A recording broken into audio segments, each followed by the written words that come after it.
Hey, good afternoon, everybody. It is August 19th, 2023. We are in the Old Testament. We're in the book of 1 Samuel, and we're going to read chapter 4 today. All right, not a lot about Samuel in this chapter. This one's more concerned with Eli and his sons and their demise and the fulfilling of that prophecy that Eli's sons were going to die, the ark was going to be lost, and Eli was going to be removed forever and with no trace of his family. And we see a lot of that happen right here. We see disobedience from the Israelites against God, all kinds of things going on. They go out and attack the Philistines. We see no evidence that they're praying to God, asking if that's okay or not, or if that's what he wants. They're defeated. Rather than repent or return to God or seek guidance, they decide they're going to take matters in their own hands, and they're going to go and they're going to grab the Ark of the Covenant out of the tabernacle and take that with them in the battle. So a bunch of things we see right there. Well, first of all, again, they're not seeking God. They're idolizing that tabernacle. Oh, it's powerful. If we take that in front of us, the tabernacle or the ark will save us. Tabernacle. They went into the Holy of Holies and grabbed the ark and took it out. So they defied God all over the place.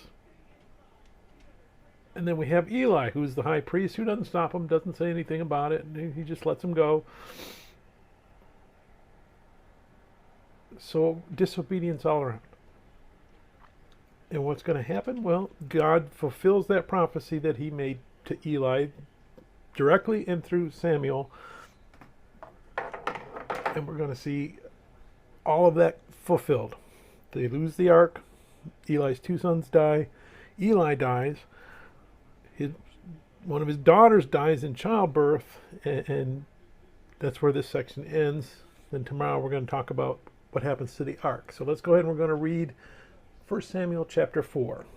Now Israel went out to battle against the Philistines and encamped beside Ebenezer, and the Philistines encamped in Aphek. Then the Philistines put themselves in battle array against Israel.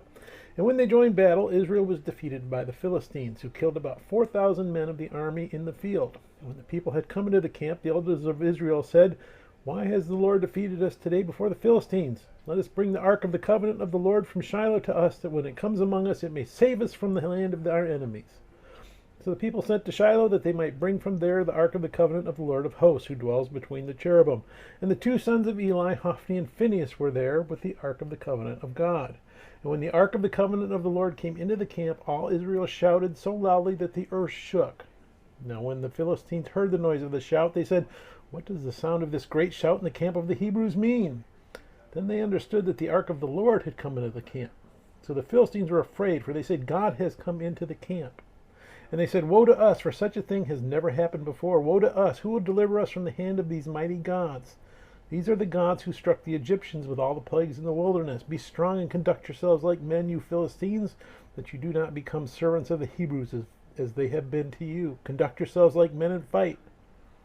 So the Philistines fought, and Israel was defeated, and every man fled to his tent. There was a very great slaughter, and there fell of Israel 30,000 foot soldiers. Also the ark of God was captured, and the two sons of Eli, Hophni and Phinehas, died.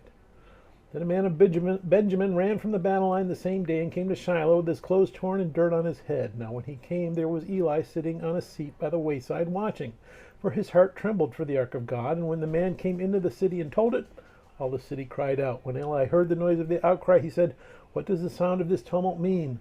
And the men came quickly and told him. Eli was 98 years old, and his eyes were so dim that he could not see. Then the man said to Eli, "I am he who came from the battle, and I fled today from the battle line." And he said, "What happened, my son?" So the messenger answered and said, "Israel has fled before the Philistines, and there has been a great slaughter among the people. Also your two sons, Hophni and Phinehas, are dead, and the ark of God has been captured." Then it happened, when he made mention of the ark of God, that Eli fell off the seat backward by the side of the gate, and his neck was broken, and he died. For the man was old and heavy, and he had judged Israel 40 years.